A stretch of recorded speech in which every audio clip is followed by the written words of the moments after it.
HSJGA College Education Series. I hope that most of you have now started using the Ping College Golf Guide from our last couple tutorials. We had a great time with Dean Frischneck from the Ping College Golf Guide. And I think that there's some great information there, and I hope that everybody's taking advantage of that. So tonight, and obviously going forward, we'd love to get some different people from the industry involved in these webinars and really help kind of fill you in with the knowledge that you need to go about this whole process in the right way and hopefully not run into too many hurdles. So tonight we're very excited to welcome someone you all know, current president and Arizona State University alumni, Mary B. Porter King. Thank you very much for being here tonight, Mary B. Yeah. And Missy Farr-Kaye, the women's head coach at ASU since 2015. Just a little bit about Missy. She actually completed a trifecta in 2017, winning her third NCAA national championship as a Sun Devil, first as a player in 1990, then as an assistant coach in 2009, and now as head coach in 2017. Missy was also named the National Coach of the Year in the 2016 and 2017 season. So obviously we're very honored to have you both here today, and thank you very much for taking the time to call in. Thank you. You know what? Okay, so we'll jump right into our questions here. We only have half an hour for these webinars. We're trying to keep them short with some good information for everyone. So I'll start with Missy. What do you look for in a recruit, and how can a junior golfer catch the eye of a college coach? Thank you for having me. I appreciate it. You know, every coach is a little bit different. I think most programs, most coaches have a scoring average that they're looking for to begin with. Typically, you're looking for players that are better than your current players because you're always trying to elevate your program. So the first thing that catches my eye is a scoring level at a national level, and go from there. And then I think that things that coaches look for are how you, when we're out watching on the golf course, how you compete, how you carry yourself, that you are in control of your emotions, that I think that it's interesting to watch a player when they're doing well. I think it's interesting to watch a player if they're having a bad day and how they respond and how they fight back, which kind of shows their resiliency and mental toughness. I think that that's really an important thing. And there's all kinds of like body language and all kinds of different things that you look for that you want to see. You want to see someone that's enjoying themselves, that's happy to be out there. Someone that's angry and frustrated all the time is maybe not somebody that a coach will be particularly interested in because you think that they're really not enjoying playing. And, you know, everybody wants someone that really wants to play, that finds joy in playing competitive golf. That's perfect. And maybe just further kind of on that topic, what do you kind of look for in the parents? And like if there's some parents out spectating and watching their kids play, are you kind of keeping an eye on the parents and how much they're involved and that type of thing? I think most coaches do pay attention. And what we're looking for is someone we're looking for parents that are supportive and positive. And the one thing that, you know, across the board, everybody's almost 100% of the time, everybody's trying really hard, and nobody wants to play bad. Nobody wants to make a double bogey or hit an OB or whatever. But as a parent myself, I have 3 sons. I understand how painful it can be that, you know, parents work so hard to get their kids where they need to go, and you're the bus driver, you're the psychologist, you're all kinds of things. But it's really important that we see parents that are really staying positive in the process, and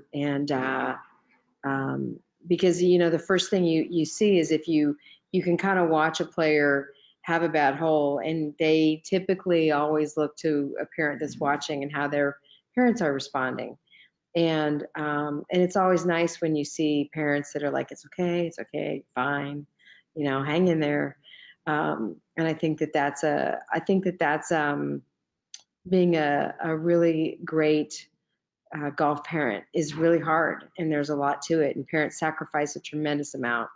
But as coaches, we do watch, and we try to, because you're recruiting no matter who you are, where you're playing, or what coach, what if you're D1, D2, D3, you're recruiting a family, and you are recruiting. You want when you invite someone to be on your team, you're inviting their whole family, and it's important that you find golfers that fit that type of value system that you have, and that you can see being a part of your program for 4 years, which is a long commitment. That's I perfect. think, Matt, along those lines, and this may be, I know that coaches are looking for players to be quite independent from themselves. And I know we had a coach one time in a workshop mention that the minute he sees a family arrive and the parents are getting their clubs out, and the parents are cleaning their clubs, and the parents are getting into their bags and getting them snacks. And I want Missy to talk about independence of a player too. Well, I think that when you want to prepare your child to be ready for college, and in order to do that, you really need to teach them independence. They need to know how to do their laundry. They need to have basic abilities to go shopping for food and different things and snacks. And just to be able, it is a full-time job to, when you walk in the door as a 18-year-old freshman, and being able to handle getting yourself to breakfast, getting yourself to class, getting yourself to practice then. So you go, Mary B wanted me to touch on what our schedules are like. And, most of the time you practice 6 days a week. And that requires a tremendous amount of time management. And you have to, I suggest to my players that on Sunday night, you're figuring out what you're going to do for the whole week, what tests you have, what exams you need, what papers you need to write. Be prepared. Like sometimes you have to pack a lunch and take it with you, different things, because your tea time is going to be tight after class, and you've got to figure out what your ride situation is. And you're always kind of going from one thing to the next to the next. So the better prepared you can be, the more independence you can have as a prior to college is so important that, and it will make college life, freshman year, so much better, so much more enjoyable, that even if everything goes absolutely perfect, freshman year is hard for everyone. It's a huge, huge adjustment. And so all of these things you're learning to do for yourself. And then you got to figure out laundry, and I've got the shirt, my uniform's dirty, and I need this and I need that, and I've got to go do laundry tonight. And I've got this exam, and then I've got study hall that I've got to go be back at, and coach has a meeting, and I've got, your time is not your own. When you accept a scholarship, your time is not your own, and you need to be on top of it and pay attention. And if there's a team uniform for practice, and if there's the time that you've got to be at practice till when you're done, and all these things, you really need to be a very good manager of time. And because you need to control what you can control. And so when you have to go qualify, which every college golfer goes through, no matter what level, having great meetings here at our convention in D2, D3, we're all talking about how you manage qualifying and the stressors of that. And so all of these things, there's a lot on your plate as a collegiate golfer at every single level. And so the better prepared you are, that you know how to do these things, the more successful you'll be at your sport and in the classroom and all these different things. But it's it's really tough when you get thrown into the deep end of the pool if you've not been doing some of these things for yourself. So the more independent you can be, prior to going away to school, you will have your experiences wherever you are at will be tremendous. That's perfect. And that's a perfect lead in, I think, into this next question. So what does a typical day or week look like for one of your players on your team? Well, so at most D1 programs, I would say we're allowed 20 hours a week. Typically, we max that out. And at ASU, we are on a 6-day practice schedule during competitive season. And that is Monday through Friday. They have classes in the morning, and we have practice starting as early as 1:30 in the afternoon. And then we have training sessions. We work out 2 hours a week in addition. So we have that factored in, Tuesday night workouts, Friday afternoon workouts. And so in and around that, it doesn't seem like a lot, but in those 20 hours, it goes very fast. And in addition, if you want to be able to practice on your own and practice on, usually they have Sundays off for me. We usually practice or play Saturday mornings, which is very typical for a Division I program. And you are expected to be 100% participation as well as extra time. And then Sunday afternoons, they're typically at study hall, our freshmen, and then once they get great grades, then they can get themselves out of study hall sophomore year. But that's very standard. Most a lot of schools have a lot of academic support, and it's very important because you are a student first, always. You're a student athlete, and you can be the #1 program in the country at the Division I level, and you are a student first. You must do well in school. You must pass, and that's extremely important. And so all those things, and then you factor in starting to travel, and then you're jumping on a plane. And you have to talk to your professors and make sure they know that you're out of school for a sanctioned golf tournament sponsored by your athletic department. And then typically we get home, late at night. We're very lucky. We're very close to the airport.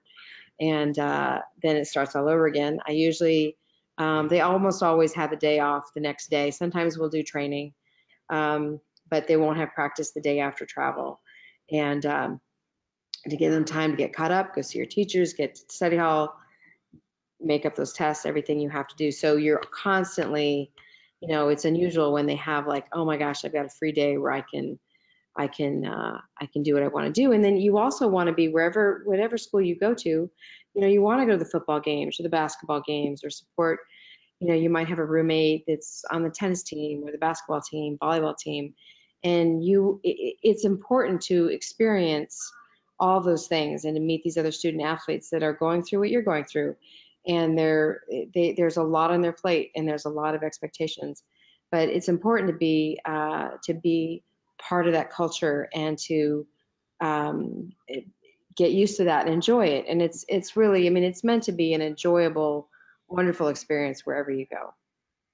Yeah, so it sounds like as soon as parents can get their kids kind of handling their own schedule a little bit, the earlier the better, I think, to prepare for what they're going to experience as far as a complex schedule. It's great. And it's great to have like a trial and error. And like I said, as a mom myself of 3 boys, that it is to test it out and let them figure out, kind of give them a little bit of rope and have them, reel them in when you know how to reel them in. That's kind of how I do my freshmen.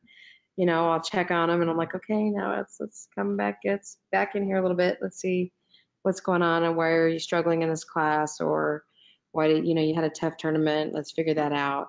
But, by the time you're a junior and senior, you really can be starting to manage and take ownership of that. And I think that it's great for them. And I think that it really, you want them to walk in to whatever university they go to confident and feel good about what they're doing. Like, yeah, I can handle that. I think I can do that. I might not know how to do that, but there's a lot of things that can help them be ready. Perfect. As we mentioned, Missy's at a D1 school, which is the top level, and she's obviously one of the top coaches in our nation. Our program's been strong for many years, happy to say that.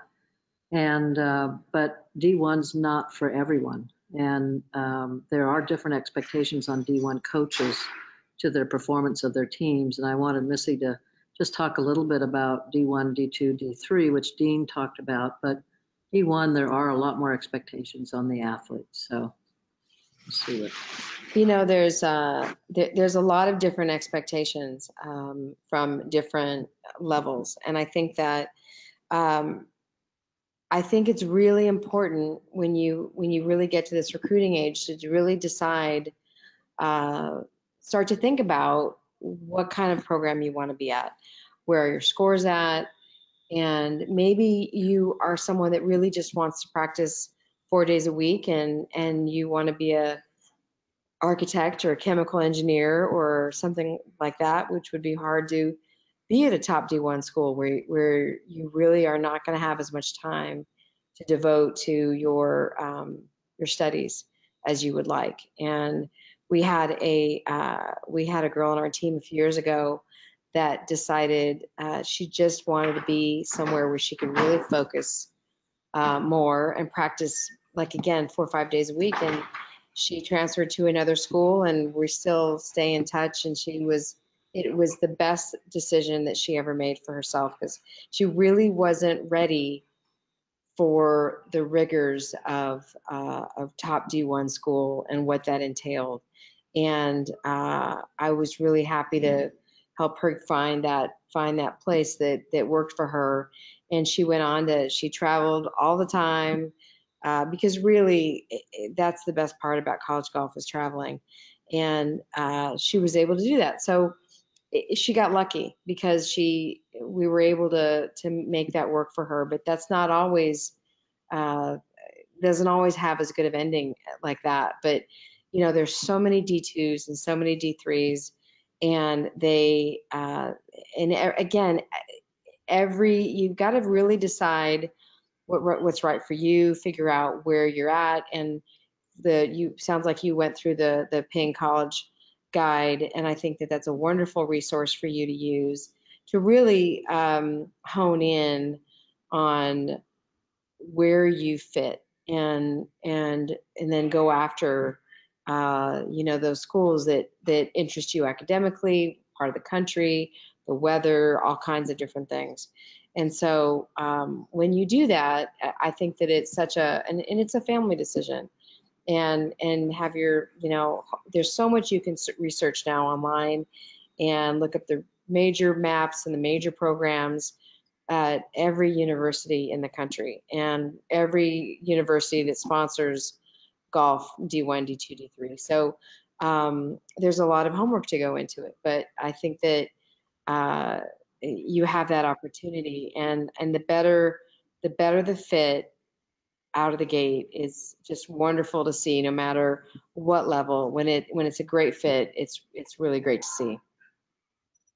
Perfect. Okay, maybe we can shift gears a little bit here. Mary B, in watching Hawaii State Junior Golf juniors over the years, which events really help with both college recognition and golfer development, I guess locally and on the mainland? Well, as you know, I'm a big advocate of getting yourself in an uncomfortable position and playing up, I might like to say. And I'm a big advocate of USGA championships. These are our national championships. And I know Missy's played in a ton, and as did her sister, and I have. And the higher level you play, the more it's going to push your game to play. And we have the opportunity for all of our juniors in Hawaii to go to the qualifiers for USGA. And I think the coaches look at that on your resume that, wow, they're interested. They really want to push themselves to a high level. You might not make it, but even if you attempt. So, and as we keep preaching every year, that the more players who enter, the more spots that we'll get out of Hawaii. So I really think that playing at a higher level, and one of the things that I've tried to do with the HSJJ through the years, and now you're doing it, Matt, but as I really tried to push our kids to, so that when they do get to the mainland, they do get to they get into college, that they feel pretty good about themselves, because we have put them into difficult situations. We've stretched the golf courses. We've tested them. And that's been one of my goals. And one of my goals, I always say, is that my goal is to make your kids uncomfortable, because we only grow in our discomfort. We don't grow in our comfort. And the more uncomfortable I can make you, the more you're going to grow. So that's what I've tried to do. So this week, Missy and I are at the College Coaches Convention. There's probably over 300 coaches here from all over the United States, men and women teams. And I ran into Colin Laszlo, who's one of our alumni, who's now coaching at a D3 school. And he went to that school. It's in Ohio. And he said to me today, he said, you know, Mary B., I just want you to know it was the greatest thing I ever did was, one, leave Hawaii to come to the mainland to see and to test myself.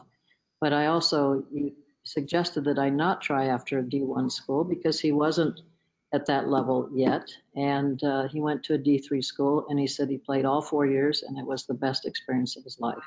And now he's back coaching at that school. So those are wonderful opportunities for our kids. So test yourself. That's an amazing story. And there's quite a few of our alumni have some pretty unique stories and are still tied to their schools in various ways. Right. I guess, what traits have you witnessed in Hawaii golfers that tend to lead to successful college athletes? Well, you know, talking to coaches over the years, and when we first started this program, as I mentioned, one of the problems with some of our kids that they couldn't hit the ball far enough, and now we've cured that because now we've tested them, and they can tee it up with anyone. But I think a lot of our kids, and unfortunately, I'm trying to get somebody at Arizona State. I haven't been successful yet. We have had a few boys on the men's team, but not the women's yet. But I think a lot from our kids is their personalities and our culture. I think the coaches really like our kids, and they fit well with their teams. And I think that's been a huge asset for a lot of teams to have our kids. Perfect. Okay, we'll go back to Missy. Missy, can you tell us a little bit about the NCAA Clearinghouse and kind of the importance of getting registered and kind of going down that road and making sure you've checked all your boxes and you're approved? Well, it's an important part of the process to make sure that you're, you know, in part of what's important about the clearinghouse is that it's important that you've gotten your SAT or your ACT and your transcripts, you know, logged in there. Because, for example, if I'm watching someone and I'm curious about what their grades are without even having to ask, I can access that. And so my compliance office can access that information. So it's the first thing, you know, when the next cycle comes around next summer, when I start offering official visits, that's the first thing that I'll be saying. I mean, you can't take an official visit without being in the NCAA Clearinghouse. So if you are a current sophomore, before June 15th, you're going to want to be registered in the Clearinghouse and make sure that you've got all that done and you're on track. So you can give, you know, any coach your ID number, and that would be a really good thing to have. And then as a freshman, you probably don't have to do it right away, but by next summer, you should start looking into getting all of that done. And it's just a good reminder that, you know, your testing scores are really important. Your grades are really important. I personally do not like taking academic risks because it goes back to showing that, to me, that if they can't make good grades in high school, they're certainly going to have a harder time in college, because it is very taxing, and you have to be able to organize your time. Because then in college, you don't have your parents over your shoulder every night. And I have a 16-year-old son, so I'm this same exact parent. Getting ready for finals. Is this done? Is that done? Have you gotten? Are you? You know, where are you at with all that? But when you go to college, you have to be responsible for that yourself. And so when you have solid grades and solid test scores, it shows any coach that you're serious. And there's also a lot of opportunities for academic financial aid and financial academic scholarships. There are a tremendous amount of academic scholarships that are available to you. So nationwide, all different levels, D1, D2, D3. So and talk to your guidance counselors about that, and what are the what kind of a GPA. There's a calculator I know on our website at ASU. I think that this is in a lot of state universities, where you can put in your GPA and what your testing scores are, and see where you would line up for academic aid.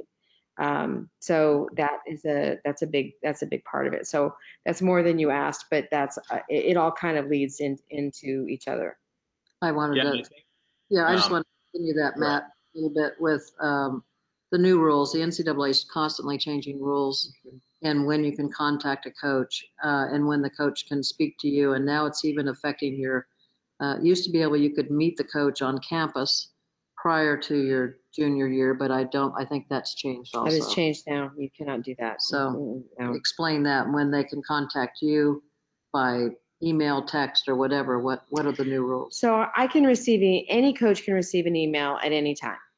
So I get hundreds of emails, and all the time, which is great. And I just can't respond. If it is prior to June 15th of your, if you are a current sophomore and younger, I cannot respond. So starting June 15th of following your sophomore year, preceding your junior year, is the date that we can have communication going back and forth. You can call me, I can call you, we can set up, I can offer official visits and things like that.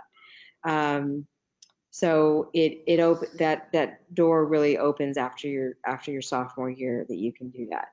Official visits now can start your junior year, September 1 of your junior year, which is why they moved the date to June 15th, so you have time to set it up. If a coach wants to offer a prospective student athlete an official visit, the first week of September, now there's some time in between where you can actually have conversations before you are able to do that.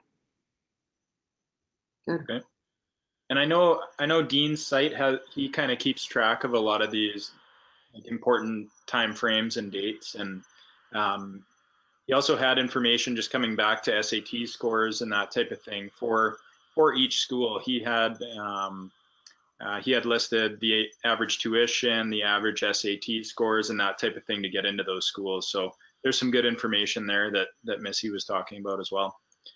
One last question here. Are student athletes allowed priority in classes and additional tutoring as needed? I can't speak across the board. At ASU, they are. They are on a priority because of the timing of our classes is so important that we do have a priority. I would imagine that many schools offer that when you are a student athlete at your program. That's typically what you get to do. And again, it all is moving very quickly. We're in a semester program at ASU. So, for example, we have our fall semester is already completed. We will begin our spring semester January 13th. We did our class schedules middle of October for this coming January. Now in January, starting when we come back in January, when beginning of March, we will be working on class schedules for the following fall. So it's constant. There's always something going on, and then you're meeting with your academic coach, and everyone always has advisors on campus with whatever your majors are, and it's important that you stay on track towards graduation. So there's always these things that are making sure that that's the case, that you are whatever school you're at, you need to be on track for graduation. It's very important. So there's a certain amount of hours you need to take within a year, and to stay on that. So typically for us, it's about 15 hours, which is 5 classes typically a semester, to stay on track to graduate in 4 years. So again, it goes by very fast because you're it's just it's very quick. It just goes and goes and goes. There's always something to change. So just when you get settled in your classes, you're having to figure out your next set of classes, or you have to declare a major after a certain time. You can only be undeclared for so long, and then you have to declare and then be on track for your graduation. Well, and for yourself and your team, and we were talking about it a bit earlier before the call started, but you're looking way down the road for players on your team. You're recruiting for, I think you said 2022, 23 right now. Correct. I'm scouting for 22, 23. I have full commitments through 2021, so I don't have any spots on my team. With the way the NCAA rules are right now, we are all just scouting, and we're not allowed to communicate. So we come to tournaments where but there's a lot of teams, like they had this senior showcase here in Las Vegas with all of these coaches, and so there's players still looking that are 2020 graduates and 2021, and they're still looking for schools, and there's coaches still looking for players. So there was a fair amount of players at this senior showcase, and I heard there were at least 30 or 40 coaches out watching this weekend here in Las Vegas, for schools looking for coaches, looking for players, and players looking for a home. So it's not the ideal situation, but there are always, perseverance and tenacity can get you a long ways. And I think that if a young junior golfer really wants to play collegiate golf, there's a place for you, and you have to believe, and you have to really work at it. And sometimes, you've got to just work until you find the right spot. That's great. We actually were a little over our 30 minutes, but I just wanted to ask you and Mary B if there was anything else that you wanted to add to the webinar today to pass on to the kids and parents listening. I know that's a lot of information we just gave them, but if there's anything else from the two of you tonight, that would be great. I just wanted to reiterate what Mary B was saying about USGA qualifiers. From a coaching standpoint, men and women, one of the great parts about because they've done such a great job of equalizing qualifiers, is that, to me, I know how far they're going to play it. I know the golf course is going to be tough because they make qualifiers hard. And so how you place and what your score in a qualifier is important. And it has a higher weight to many coaches than do a different tournament. I know that I know on the women's side that sometimes junior golfers are playing courses too short, whereas in D1 top 70 to 80, if not 100, we're playing on an average 6,300 courses, 6,300, 6,400 yards week in and week out. And if you are not used to playing on that, and your scoring average is more from a 58 to a 6,000 yard, that will impact your scoring average. And coaches look at those things. So, maybe, fifth place in a junior qualifier, even if you didn't make it, but you can still be shooting 73, 74 and not always make it. And that's important. But Mary B has it. I mean, the queen of USGA here. And you are so lucky to have Mary B, dear friend of mine. But the more of you sign up and playing these qualifiers, the more spots you will get, and your strength of fields and things like that, for you to be on Hawaii, to be able to do that. So I highly encourage junior golfers, play in your US Amateur qualifyings, play in your US Junior qualifiers, and you will get better, and you will be able to assess yourself against the best, because you don't get to a USGA championship without being a top player. And it's going to, no matter what level you're looking at, it's going to improve your game, and you're going to be able to get more comfortable. Like Mary B is exactly right, being uncomfortable. And I talk about that all the time. And so I think that is really, when you're looking at your schedule, to be very intentional about your schedule and how you're going to get better. And I believe in strength of schedule. We play a very hard schedule. We could have an easier schedule and we could win every week. but that is not going to make my team better. And that's not going to put them in a position where they are going to, I like to make them uncomfortable as well. So challenge yourself in that and play in a tournament that maybe you think you may not be ready for, but you might be surprised. And it's certainly the best way to grow. That's great. Mary B, anything to add on your end? I just really like to thank Missy for taking time tonight. Like I say, we're in the middle of a coaches convention. You might hear all the noise around us, but I've had the pleasure of watching Missy grow up from a little girl to a great, great player for one, and a great college player and a great amateur player, and now a great coach. So we're lucky to have her and her knowledge sharing it with us. But I too just want to reiterate as well the Colin Laszlo story, that we're not all cut out to be D1 players, and if all of us played D1, you would never play. There's so many great schools out there. Look around, be honest with yourself. And do I want to play? Do I want to play, or do I want to get a golf bag and a uniform? And I'd rather see you play, and that's the joy of college golf. So, and I say big thing is be honest with yourself. So thanks, Matt. Thanks, Missy. Thank you very much. Obviously a unique opportunity for our viewers tonight to have the two of you in the room together, taking a break from your awards dinner to come spend 35 minutes with us and chat. So thank you so much for being here. We really appreciate it.